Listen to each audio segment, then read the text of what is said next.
मित्रों और साथियों, कक्षा 10 का एनसीईआरटी का चैप्टर 1 जिसकी प्रश्नावली 1.2 का हम पहला प्रश्न शुरू करने जा रहे हैं।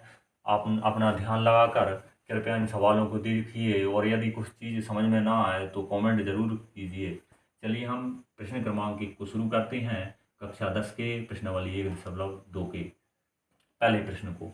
तो पहला प्रश्न यहाँ पर शो हो रहा है, निम्नलिखित संख्याओं को अभाज्य गुणनखंडों के गुणनफल के रूप में व्यक्त कीजिए। तो सबसे पहले हम जानें कि अभाज्य संख्याएं क्या होती हैं और अभाज्य गुणनखंड क्या होता है। अभाज्य संख्याएं वे संख्याएं होती हैं साथियों जिनमें किसी संख्या का भाग नहीं जाता, अर्थात जो किसी अन्य संख्या से डिवाइड नहीं होती स्वयं की और एक के अतिरिक्त, उन्हें हम अभाज्य संख्या कहते हैं। आप सहभाज्य गुणनखंडों के बारे में जानते ही होंगे, इसलिए मैं अभाज्य संख्याओं के बारे में जिक्र कर रहा हूँ। उदाहरण के लिए आपको 3,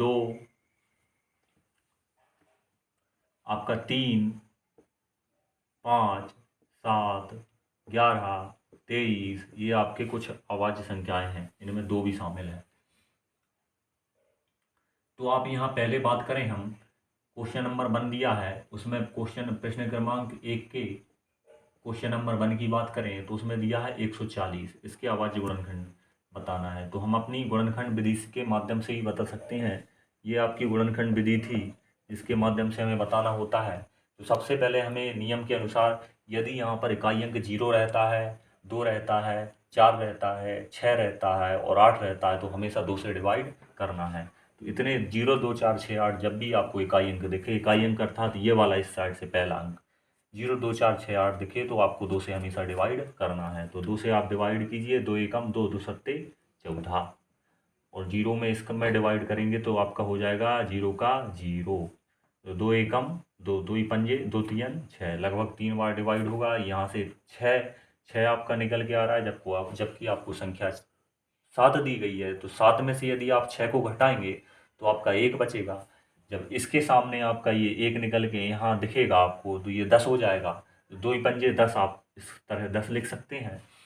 फिर आपको पुनः प्रयास 35 को डिवाइड करना है। तो जब भी इकाई के अंक पर 0 और 5 हो तो वह संख्या 5 से डिवाइड होती है, क्योंकि पहले 3 से डिवाइड करके देखनी है। लेकिन 3 से वही संख्या डिवाइड होती है जिसके अंकों का योग 3 से डिवाइड हो, चूँकि 3 और 5 8 होता है और 8 3 के जो टेबल होता है उसमें नहीं आता, इसलिए हम इसको 5 से डिवाइड करेंगे। 5 7 35 और 7 हमेशा 7 से ही डिवाइड होगा, 7 एकम 7।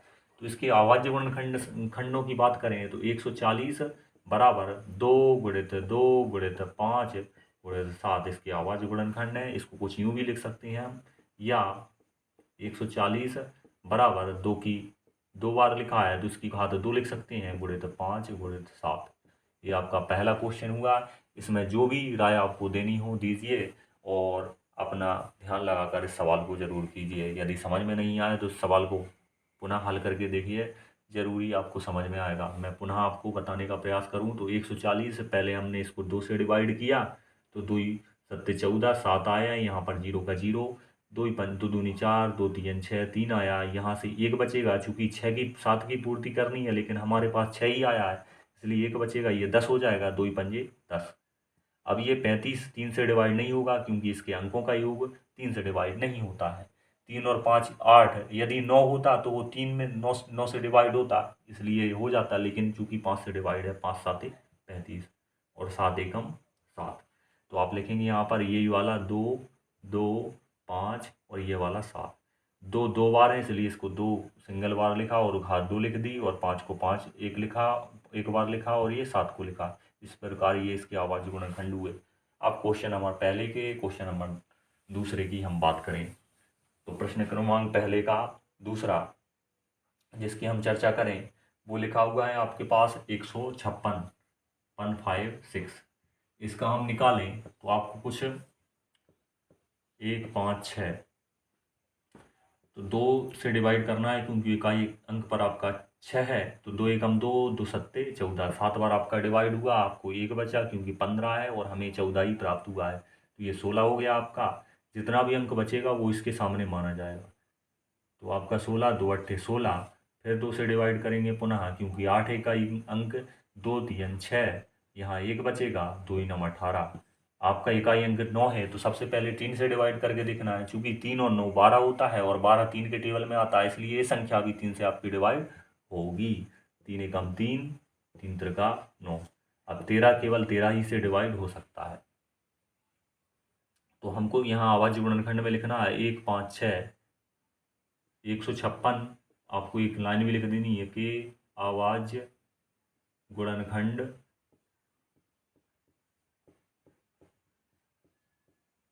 होंगे, ऐसा आपको लिख देना है जब भी आप पेपर में। तो आपको लिखना है 156 2 × 2 × 3 × 13, ये वाला आपको उतार देना है। तो यहाँ से आपको लिखना है 256, 2 की घात आपको 2 बार लिखी है तो 2 लिख देना है, यहाँ 3 लिखना है, यहाँ आपको 13 लिख देना है। ये आपके इसके आवाज़ गुणनखंड हो गए। अब क्वेश्चन नंबर तीसरे, चौथे और पाँचवें से हम क्वेश्चन नंबर 5वें की अगर बात करें, इन 2 सवालों को आप करके ज़रूर देखें, नहीं आए तो कमेंट में अपनी राय छोड़ें, हम ज़रूर बताएंगे। क्वेश्चन नंबर यहाँ 5 की बात करें तो 7 4 2 9, इसका अभाज्य गुणनखंड निकालें। अभाज्य गुणनखंड, इसके अभाज्य गुणनखंड क्या होंगे, इसकी अगर हम बात करें तो इसके अभाज्य गुणनखंड आपके पास होंगे 7 4 2 9। इसको किससे डिवाइड करें, तो हम सबसे पहले इसके अंकों का योग देखते हैं। 7 4 11, 11 और 2 13, 13 में 9 जोड़ेंगे तो आपका आएगा 9 3 12 22। चूँकि 22 डिवाइड नहीं होता आपका 3 से, इसलिए इसको 3 से विभाजित नहीं करेंगे। फिर इसको बाद में अगली संख्या से विभाजित करके देखें। अगली संख्या से हम विभाजित करें, हम इसको 5 से विभाजित करेंगे। चूँकि भाज्य संख्या से विभाजित नहीं करना है तो 5 से 0 और 5 वाला विभाजित होता है, इसलिए इससे विभाजित नहीं होगा। हम इसको 7 से विभाजित करके देखेंगे तो 7 7 एकम 7, 7 6 42, लेकिन ये वाला विभाजित नहीं हुआ क्योंकि ये 9 है। हम यहाँ इसको 7 के बाद 11 से विभाजित करके देखें। चूँकि 8 9 10 आपका भाज्य संख्या है, इसलिए इनसे डिवाइड करके नहीं देखेंगे। तो 11 एकम 11 पंजे 55, 11 छंगे 66, 11 छंगे 66, आपका 4 और 4 8 बचा, 82 हो गया। 11 11 11 7 77, 77 में से 82 घटाएंगे तो 5 59 हो जाएगा। चूँकि 59 11 के टेबल में नहीं आता। अब यहाँ पर 13 से डिवाइड करके देखेंगे तो 13 13 चौके 52, 13 पंजे 65, 5 और 4 यहाँ पर 9 बचेगा, 92 हो जाएगा। 13 7 91, पुनः 19 बचेगा मित्रों। तो 19 13 से डिवाइड नहीं होता। हम अगली संख्या लेंगे 13 के बाद 17। 17 क्यों लेंगे, 16 15 16 इसलिए नहीं लेंगे क्योंकि ये पहले से ही भाज्य संख्या है, क्योंकि हमें लेना है केवल अभाज्य संख्या। तो 17 से डिवाइड करके देखेंगे। 17 एकम 17, 74 के पास ले जाएंगे, 17 चौके 68, 68 और मित्रों 68 में से यदि 74 को घटाएं तो आपका 62 6 प्राप्त होगा। तो ये वाली संख्या आपकी हो जाएगी 62।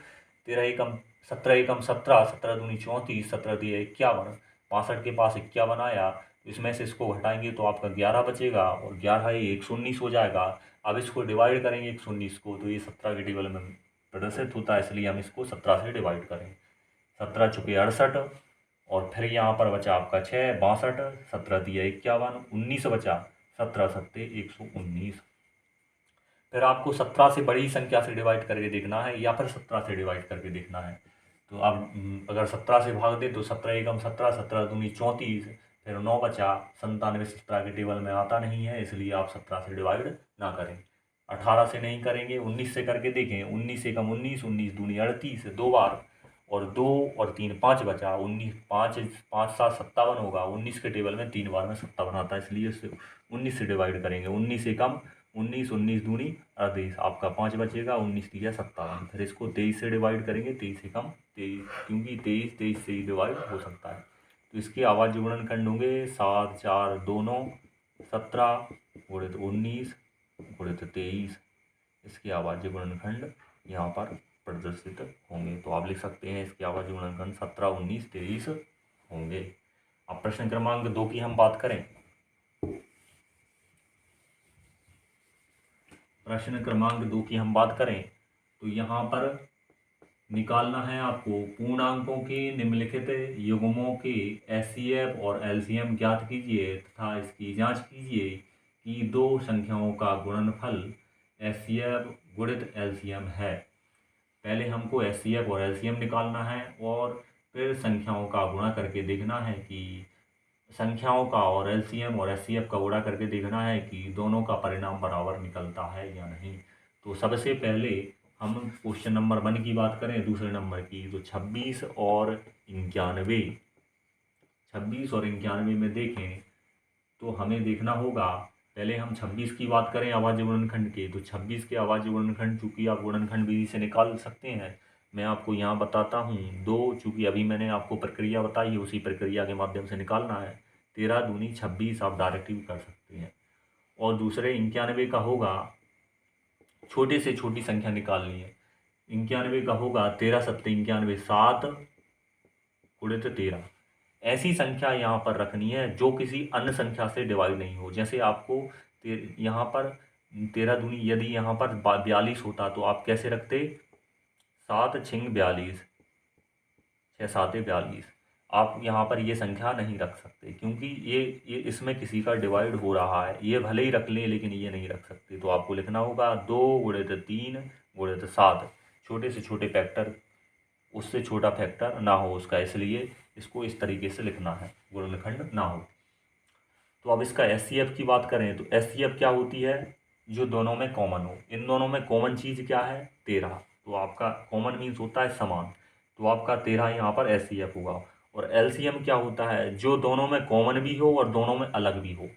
अर्थात ये दोनों में अलग ये है तो एक एक बार ये लिख लेंगे, और ये दोनों में एक सेम है तो सेम को भी एक ही बार लिखेंगे। तो इसका एलसीएम होगा 7 दूनी 14, 14 में 13 का गुणा करेंगे तो 13 चुके 52, 13 13 एकम 13, और 13 और 5 होगा आपका 18, 182।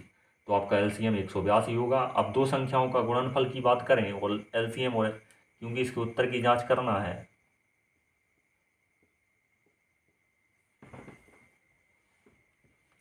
क्योंकि हमें जांच करना है, जांच संख्या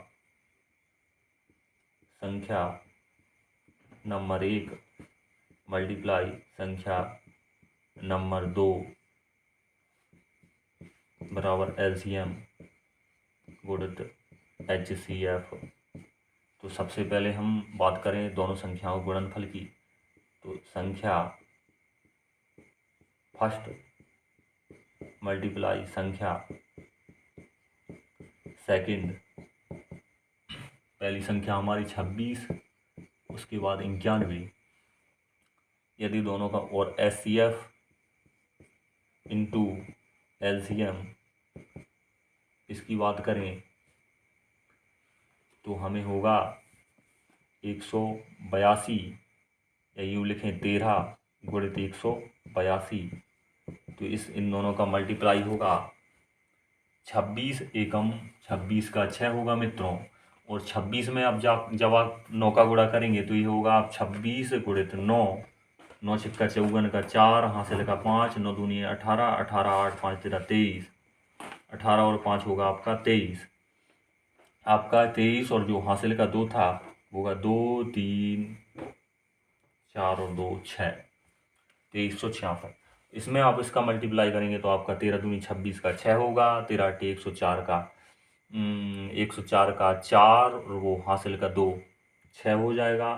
फिर आपका बचेगा हासिल का 10, 13 एकम 13, 13 और 10 आपका 23। तो चूंकि ये वाला आंसर सेम है तो हमारा उत्तर भी सही यहाँ पर होगा। और ये जांच भी हो जाएगी कि एलसीएम और एचसीएफ हम यहाँ पर लिख सकते हैं, चूँकि एलसीएम दो संख्याओं का गुणनफल एलसीएम और एचसीएफ के बराबर होता है। और यदि यह ऐसी प्रक्रिया होती है तो हमारा आंसर सही माना जा सकता है। यहाँ आप इसको प्रदर्शित कर सकते हैं। तो अगले क्वेश्चन की हम यहाँ पर बात करें, प्रश्न क्रमांक 2 के क्वेश्चन नंबर 3 की, क्योंकि दूसरा क्वेश्चन आपको स्वयं करना है। क्वेश्चन नंबर 3 की बात करें हम तो 336 और 54, 336 और 54। तो 336 में आपको 336 का सबसे पहले फैक्टर निकालना है, और फिर 54 का आपको फैक्टर टुकड़े निकालने हैं। फैक्टर मीन्स होता है टुकड़े। तो टुकड़े निकालने हैं तो सबसे पहले डिवाइड करना होगा डिवाइड विधि से, डिवाइड मेथड से, भाग विधि से। तो 336 में सबसे पहले 2 से डिवाइड करना है, 2 एकम 2, चूँकि इकाई अंक 6 है आपका सम है, इसलिए हमेशा 2 से डिवाइड करना है। 2 एकम 2, इसमें एक बचा है आपका, इसलिए यहाँ पर ये हो जाएगा 13, 2 छिंग 12, फिर यहाँ पर एक बचा आपका, 2 16 हो गया, तो 2 अट्ठे 16। यहाँ इसको डिवाइड करें तो 2 अट्ठे 16, 2 चुके 8, 2 चुके 8, 2 दूनी 4, फिर इसको डिवाइड करें, 2 दूनी 4, ये 2 बचा 1, और फिर इसको अगर 2 से डिवाइड करें तो ये नहीं होगा, क्योंकि आपका इकाई का अंक अब सम नहीं है। तो सबसे पहले इन दोनों को ऐड करके देखें, यदि इन दोनों का जो योग है वो 3 से डिवाइड होता है तो ये पूरी संख्या भी 3 से डिवाइड मानी जाती है। 2 और 1 आपका होता है 3, क्योंकि मैं आपको इसलिए नहीं बता रहा हूँ, 21 तो एक बहुत छोटी संख्या है, यदि आप बड़ी संख्याओं को देखें तो इस तरीके से भी देख सकते हैं। 2 और 1 3, क्योंकि 3 से डिवाइड है, इसलिए 21 भी 3 से डिवाइड होगा। 3 आते 21 और 7 आपका 7 से ही डिवाइड होगा। तो आप यहाँ पर लिख सकते हैं 2 गुणित 2 गुणित 2 गुणित 2 गुणित 3 गुणित 7, या डायरेक्ट लिख सकते हैं 2 की घात 4 गुणित 3 गुणित 7। फिर आपको अगला जो खंड है वो लिखना है 54, तो आपको डायरेक्ट भी लिख सकते हैं, फिर मैं आपको यहाँ पर शो करा देता हूँ। 54 2 दूनी 4, 4 5 को पूरा करने के लिए 1 की ज़रूरत है, इसलिए यहाँ पर 4 का 14 हो जाएगा, तो 2 सत्ते 14। फिर यहाँ इसको 3 से डिवाइड करना है, 3 नम 27, 3 त्रिका 9, 3 बार में आएगा, और 3 का 1, तो 2 और 3 बार 3 3। तो आपको यहाँ लिख लेना है 2 गुणित 2 3 गुणित 3 और गुणित 3। तो आपको एलसीएम में क्या करना है, जो असमान फैक्टर हैं उनको एक एक बार, और जो समान फैक्टर हैं उनको भी एक एक बार लेना है। तो पहले हमारी असमान चीज़ क्या है, 2 गुणित 2 गुणित 2 गुणित 2, ये वाला 2 यहाँ लिख लिया, फिर ये वाला 2, फिर ये वाला 2, फिर ये वाला 2, फिर 3 हमारा कितनी बार है, 3 बार, 3 गुणित 3 गुणित 3, इसका ये 3 इस एक जोड़े में आ जाएगा, और उसके बाद लिखना है आपको 7। तो आपका सभी का मल्टीप्लाई करके जो आंसर होगा वो होगा 30 34। तो आप मल्टीप्लाई करके देख लीजिए, 30 24, 30 24 जो होगा वो आपका मल्टीप्लाई होगा। 2 दूनी 4, 4 दूनी 8, 8 दूनी 16, 16 तिया 48, 48 7 तिया 21, 21 तिया 63, 63 में 48 का मल्टीप्लाई आप जब करेंगे तो ये आंसर आपको प्राप्त होगा। HCF जब आप लेंगे तो आपको जो कॉमन फैक्टर दिख रहे हैं वो आप लिखेंगे, तो आप ये HCF निकाल पाएंगे, चूँकि यहाँ 2 एक बार है, 3 यहाँ पर एक बार है, इसलिए ये आपका HCF होगा। HCF अर्थात HCF आपका यहाँ पर होगा 6। तो आप यहाँ पर देख सकते हैं LCM और HCF। अब यहाँ पर हम चेक करेंगे, वही जांच करेंगे कि दो संख्याओं का गुणनफल, दो संख्याओं के गुणनफल की बात हम करें यहाँ पर, तो क्या होगा, 336 गुणित 54। इन दोनों में यदि इसका गुणा करें तो ये होगा 18 14 4। आप मल्टीप्लाई स्वयं कर सकते हैं, 18 14 4।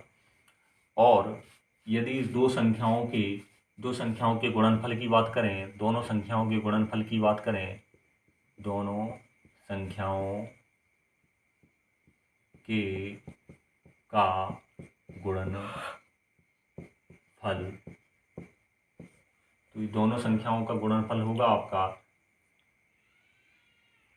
दोनों संख्याओं नहीं, HCF और LCM, HCF और LCM,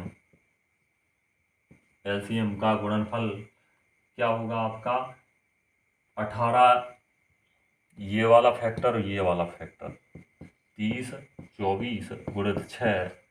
तो आप इसको भी देख सकते हैं, 6 चौके 24, 6 दूनी 12, 2 14, जीरो की जगह 1 लिख सकते हैं, और 6 3 18।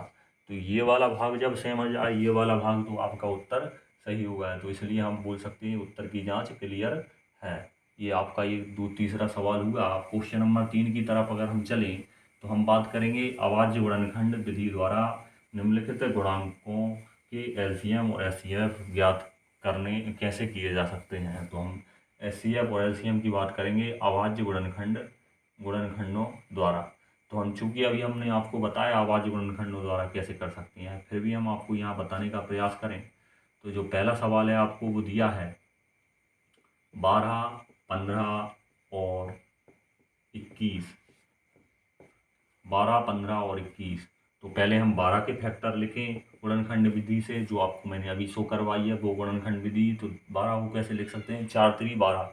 लेकिन आपको 4 का प्रयोग नहीं करना है, क्योंकि 4 एक अभाज्य संख्या नहीं है, आपको हमेशा अभाज्य संख्या का प्रयोग करना है। 2 दूनी 4, 3 12। फिर आपको 15 लिखना है यहाँ पर। 3 में 5 का गुणा करेंगे 15। फिर आपको 21 लिखना है। 3 में 7 का गुणा करेंगे आपका 21 हो जाएगा।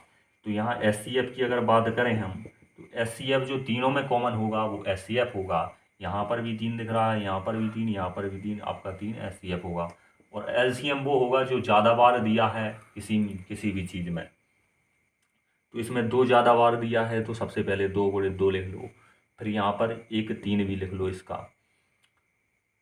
क्योंकि एक ही बार 3 इसमें है, एक ही बार 3 इसमें है, तो ये 3 वाला कट हो जाएगा भाग। अब यहाँ पर बचा 5 और 7, तो ये वाली चीज़ आपकी एलसीएम हो जाएगी। 2 दूनी 4, 4 3 12, 12 पंजे 60, 60 छिंग 6 7 42, 420 आपका आंसर ये हो जाएगा। तो पहला क्वेश्चन क्या आपको समझ में आया, अपनी कमेंट में ज़रूर राय प्रेषित कीजिए। अब हम सवाल नंबर दूसरे की तरफ चलते हैं, जहाँ 17 23 29 आपको शो हो रहा होगा।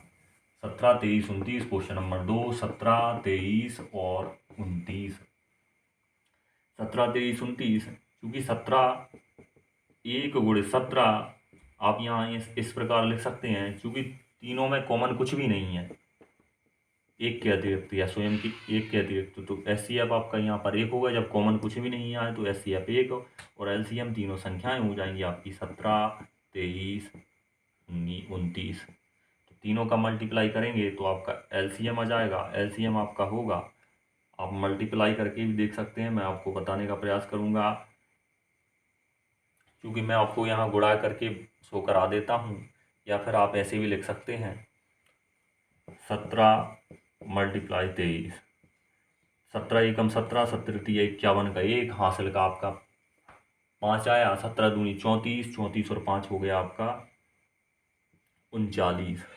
17 तिया 51, 17 दूनी 34, 34 और 5 39। फिर आपको गुणा करना है 29 का, तो 9 का 9, 9 नम 81 का 1, 9 तिया 27, 27 और 8 हो जाएगा 35। फिर यहाँ 2 का मल्टीप्लाई करेंगे, 2 एकम 2, 2 अट्ठे 16, 2 तीन 6 और 1 7, तो ये हो जाएगा 9 3,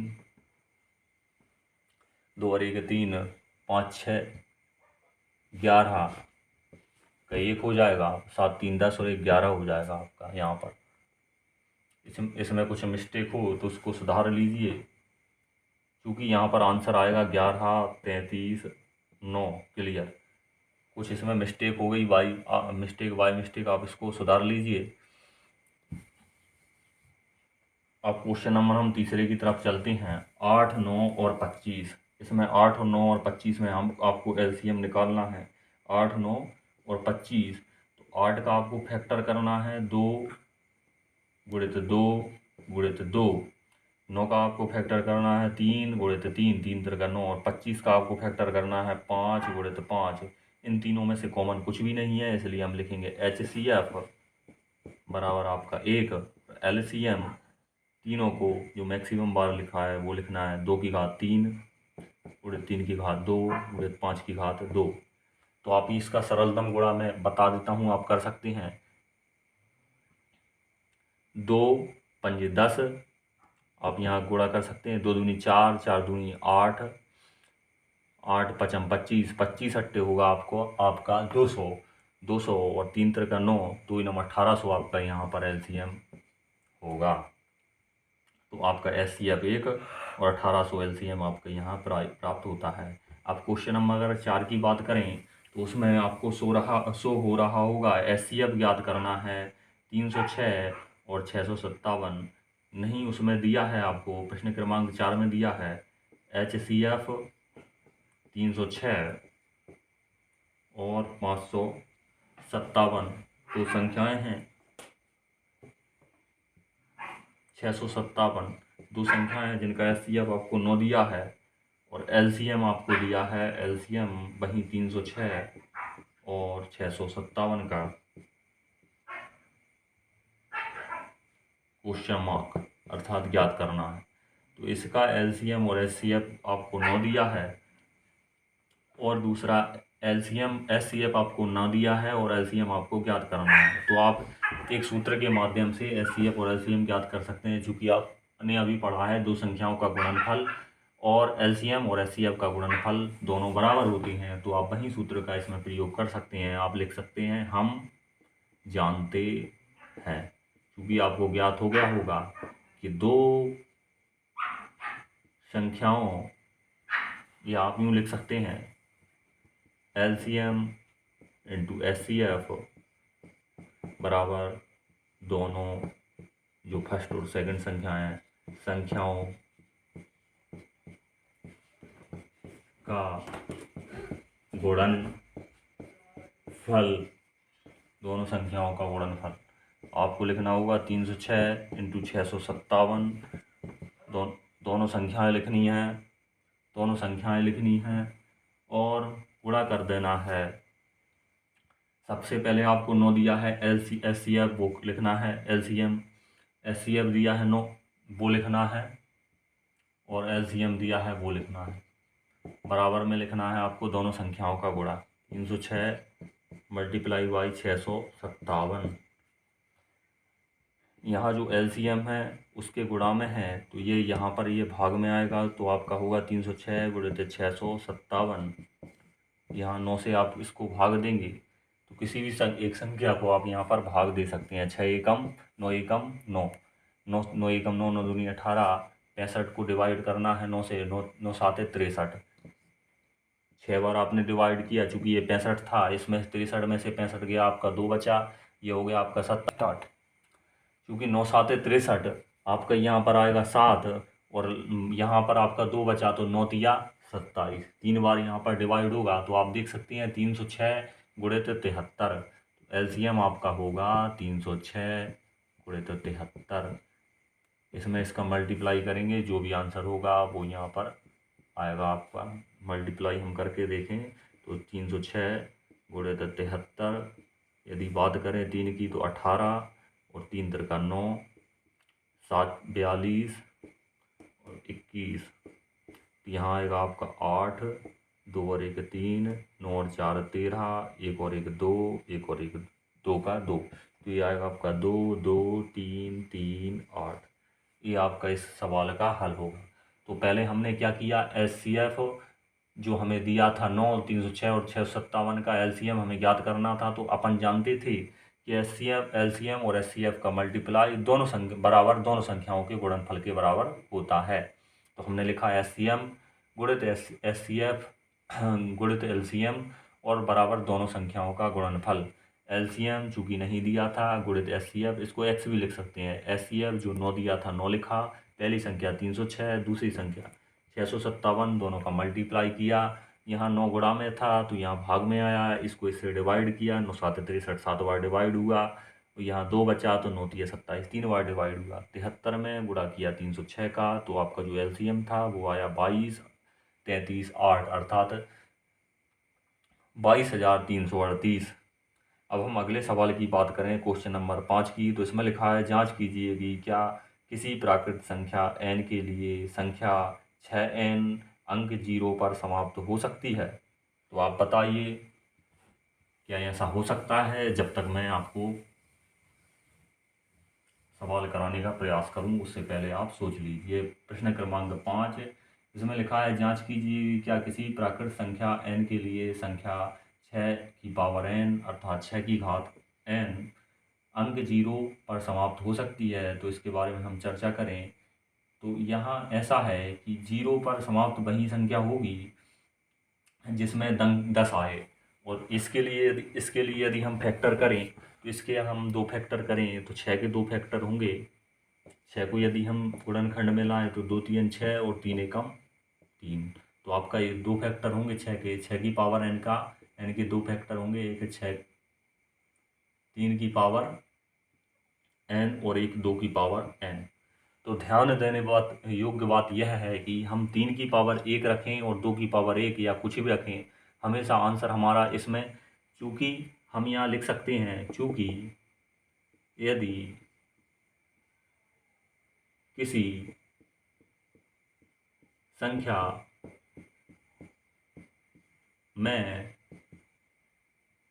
10 का गुणक हो तो वह शून्य होगी। जो 10 है, 10 संख्या 2 गुणित 5 के 2 खंडों से बनती है। यहाँ क्या हो रहा है, सो आपको यहाँ 2 व 5 का कम से कम एक जोड़ अवश्य होना चाहिए था, परंतु ऐसा नहीं है। इसलिए आप लिख सकते हैं कि ना तो 3 की किसी घात के लिए और ना 2 की किसी घात के लिए, अर्थात 6n, जो आपको सवाल दिया हुआ था कि बताइए 6n अंक 0 पर समाप्त हो सकती है कि नहीं n के लिए, तो आप लिखेंगे 6n में n के किसी भी मान के लिए क्या नहीं हो सकता, अंक 0 पर समाप्त नहीं हो सकती। संख्या जो गिवन संख्या है, दी गई संख्या है, 0 पर समाप्त नहीं होगी। आप थोड़ी भाषा लिखना चाहें तो सिर्फ इतना लिख सकते हैं कि यदि किसी संख्या में 2 और 5 का गुणनखंड नहीं होता तो उसका मान शून्य पर समाप्त नहीं हो सकता, अर्थात जो इकाई अंक है वो कभी शून्य नहीं हो सकता। और यहाँ पर 3 और 2 का n की किसी भी मान के लिए मान शून्य नहीं होगा, इकाई अंक शून्य नहीं होगा। तो अब यहाँ पर क्वेश्चन नंबर 5 आपका समाप्त हुआ। हम बात करेंगे क्वेश्चन नंबर 6 के बारे में। तो क्वेश्चन नंबर 6 में लिखा है, व्याख्या कीजिए कि 7 गुणित 11 गुणित 13 गुणित प्लस 13 और 7 गुणित 6 गुणित 5 गुणित 4 गुणित 3 गुणित 2 गुणित 1 प्लस 5 भाज्य संख्याएं हैं, ऐसा क्यों? इसके बारे में हम चर्चा करें। इसके लिए हम लिखेंगे 7 गुणित 11 गुणित 13 प्लस 13, और दूसरी संख्या आपको दी है जिसमें यदि इसको ही हल करें तो इसमें 13 कॉमन है, यहाँ पर लिखें 7 गुणित 11 प्लस 1, और दूसरी संख्या दी है आपको 7 गुणित 6 गुणित 5 गुणित 4 गुणित 3 गुणित 2 गुणित 1 प्लस 5।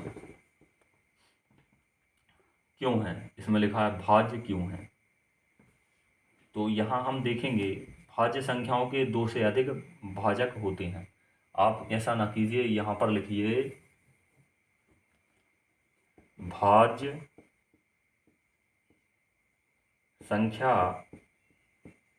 संख्याओं के 2 स्वयं के अतिरिक्त और 1 के अतिरिक्त से अधिक भाजक होते हैं। दी गई संख्या, इसके बाद ये लिखना है भाज्य संख्याओं के 2 से अधिक भाजक होते हैं दी गई संख्या। इसके बाद आपको लिखना है 7 गुणित 11 बराबर 7 गुणित 11 गुणित 13 प्लस 13। इसमें से आप कॉमन लेंगे, अभी जो मैंने आपको बताया था 13 आप कॉमन लें तो आपको बचेगा 7 गुणित 11 प्लस 13। नीचे नीचे यदि आप लिखें तो 11 में 7 का गुणा करें तो आपका होगा 77। 13 77, यहाँ मल्टीप्लाई लिख दें 13 प्लस 13। 77 में यदि 13 को जोड़ें तो 13 गुणित 77 और 13 आपका हो जाएगा 90।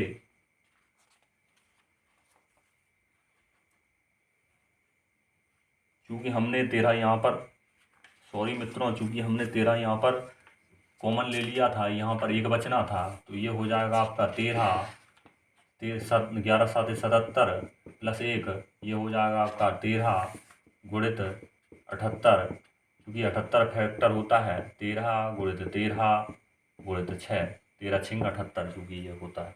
या आपको लिख सकते हैं इसको 2 गुणित 3। इस प्रकार आप देख सकते हैं कि इस संख्या के 2 से अधिक, जैसे आप देखेंगे 2 से अधिक गुणनखंड, यहाँ इसके खंड गुणनखंड 2 3 13 हैं और बाकी एक और स्वयं तो है ही संख्या, इसलिए संख्या जो आपसे पूछा गया था वो आपको लिख देना है। संख्या क्या है? भाज्य है। संख्या भाज्य है।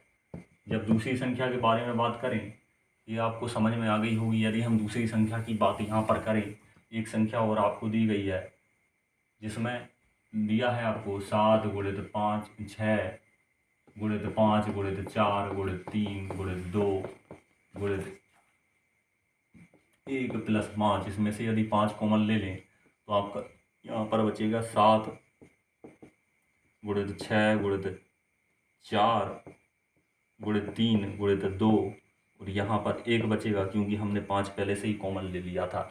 क्योंकि जो मल्टीप्लाई हो उनमें से कॉमन यदि ले लें तो एक बार ही गायब होगा, और सिंगल संख्या में से ले लें तो वहाँ एक ही बचता है, 0 नहीं बचेगा। 5 7 6 42, 4 दूनी 4 3 12 12 दूनी 24।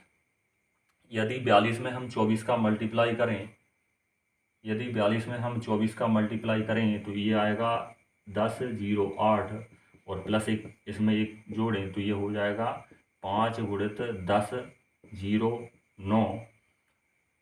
तो आप यहाँ देख सकते हैं कि इसके अतः लिखेंगे आप, अतः इसके अभाज्य गुणनखंड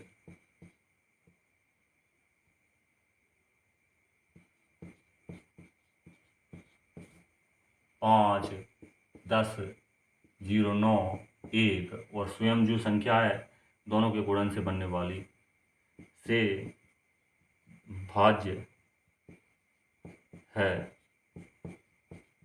इसलिए दोनों संख्याएं भाज्य हैं। क्वेश्चन नंबर 7 दिया है किसी खेत के मैदान के चारों ओर एक वृत्ताकार पथ है। क्वेश्चन नंबर जो आपका अगला है, क्वेश्चन नंबर 7, किसी खेत के मैदान के चारों ओर एक वृत्ताकार पथ है। इस मैदान के एक चक्कर लगाने में सोनिया को 18 मिनट लगते हैं, जबकि इसी मैदान का चक्कर लगाने में रवि को 12 मिनट लगते हैं। और मान लीजिए कि वे दोनों एक ही पथ पर हैं, अर्थात एक ही पथ पर चल रहे हैं और एक ही समय पर चलना प्रारंभ करते हैं, तो एक ही दिशा में चलते हैं। कितने समय बाद वे पुनः प्रारंभिक स्थान पर मिलेंगे। तो आपको यहाँ बताना है कि दोनों प्रारंभिक स्थान पर कब मिलेंगे। तो यहाँ आपको लिखना है सबसे पहले कि रवि को 12 मिनट लगते हैं पार करने में, जबकि सोनिया को 18 मिनट लगते हैं। आपको क्वेश्चन नंबर 7 का रवि द्वारा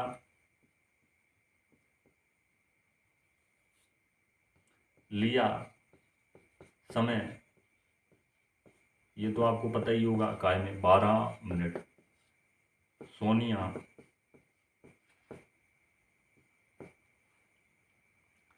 सोनिया द्वारा दिया गया समय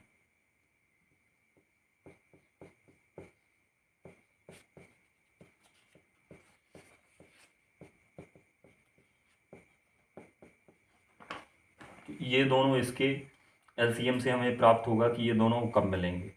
लिया गया समय, तो इसमें पूछा है वे दोनों कब मिलते हैं, इसका हमें बताना है। तो दोनों किस समय मिलेंगे, हम लिखेंगे दोनों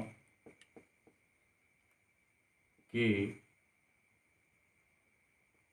कितने मिनट बाद मिलेंगे। तो इसके लिए हम क्या करेंगे, एलसीएम करेंगे 12 और 18 का। तो हम सबसे पहले लिखेंगे 12 के फैक्टर, 2 दूनी 4 3 12, 18 को लिखेंगे 2 3 6 3 18। तो इसमें जो कॉमन है वो हमारा एलसीएम होगा। तो इसमें से कॉमन 2, ये वाला कॉमन 3, और इसमें से ये 2 अलग है और ये वाला 3 अलग है आपका।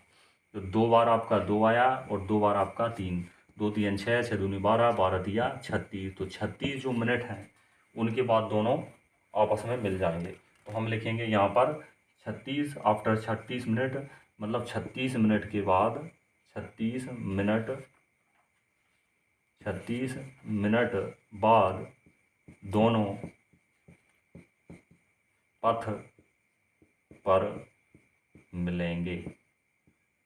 क्वेश्चन नंबर आपका 7 यहाँ समाप्त हुआ। जब कभी भी मिलने की बात की जाए, क्योंकि क्वेश्चन में लिखा था कि मैदान के चारों ओर वृत्ताकार पथ में गति कर रहे थे दोनों, एक चल रहा था यहाँ से इस वाले पॉइंट से जिस भी दिशा में चल रहा था 12 मिनट के हिसाब से, और एक वाला चल रहा था 18 मिनट के।